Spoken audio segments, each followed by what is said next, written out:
Thank you very much, Alfon. Diolch i ti, Alfon. Well, we're now going to be looking at FanWing, and I'm joined by Pat Peebles. Good morning, bore da. Good morning, good morning. Good. We're going to be talking about FanWing. We're going to have a look in a minute at some of the footage that we filmed, I believe, on Monday when you were flying. But first of all, tell us a little bit about FanWing. Well, the FanWing is a new technology that we're developing to provide a new lift system which provides very high lift at low speeds. And although we're working in various directions, this is one of the first spin-offs as a possible UAV system, which is what we brought here. And it's a British company, but you do most of your work in Rome, and you yourself are an American, is that right? That's right. I'm an American, the company is British, and we do a lot of our work in Italy, where we find the flying weather is a bit more clement. Very nicely put. On the screen now, we've got the setting up, I believe, of the FanWing. So if you'd just like to talk us through, I mean, it's a very unique design. Tell me a little bit about the design. Well, the design has a cross-flow fan which runs the span of the wing.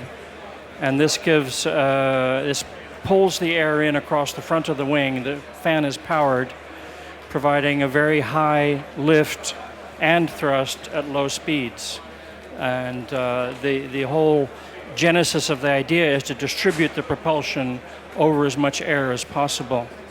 How many people do you need for the actual setup? You know, here, how many people do you need for the setup? Oh, just one person to set up, and we've found a very expert local pilot to fly it for us, because our pilot couldn't come to the exhibition this time. So how long are we looking at time-wise for the actual setting up and preparation of FanWing before it's launched? Oh, once it's into a production type aircraft, it should be able to set up in 15 minutes, 10-15 minutes. What made you come up with the idea? I mean, it's your design, I believe. You know, what made you design FanWing? Well, the idea was to essentially distribute the propulsion. If you notice, modern engines on large aircraft get bigger and bigger. They're trying to take in more air. The more air you take in, the more your efficiency is. And we took that to the extreme in taking the air in along the length of the whole wing and accelerating it over the wing. Okay, so what's happening now? Well, it's taking off. The first time we're not used to taking off on the grass, so the drag pushes the nose down on the aircraft. But as you will notice, or as the pilot noticed when he was flying it, it's extremely stable aircraft in turbulence. It's much less sensitive to the angle of attack or the wind gusts than a traditional aircraft. Why have you brought it here to the show? What are you hoping to achieve from being here at Aberporth?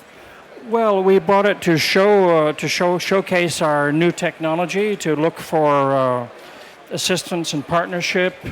We don't intend ourselves to provide monitoring equipment on board. We can't do that, so we need a systems integrator to help us provide the equipment, the onboard equipment, the cameras, the transmission systems, the control systems. So when you find somebody who's willing to work with you, where do you see the FanWing actually being used?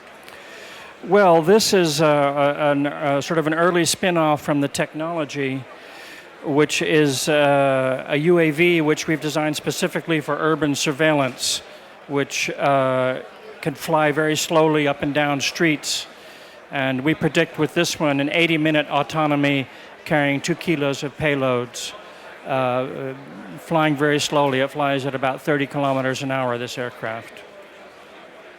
So hopefully from the show you'll meet somebody who'll be interested in working with you, yeah? That's right, yeah. We're trying to make contacts to take the project forward, finding partnerships, because we can't do it all ourselves. It's an extraordinary design. Is there some Italian influence there? You were saying that the Italians design very elegant aircraft. Well, I wouldn't call it elegant, that's for sure. It's most people say it's a flying harvester or a flying push mower, but it flies very well. And I admit myself, looking at it, it actually shouldn't, but it does. As a company, have you got any other projects that you're looking at as well? Well, we hope to take this up into larger scale, because as it's being scaled up, it's getting more efficient.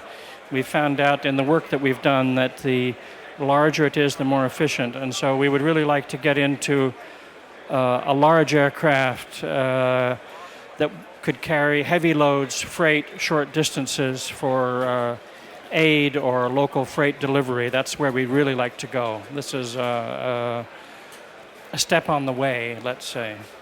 Well, I hope you have a successful stay here at Aberporth, and thank you very much. Diolch yn fawr. Thank you very much. Very kind of you.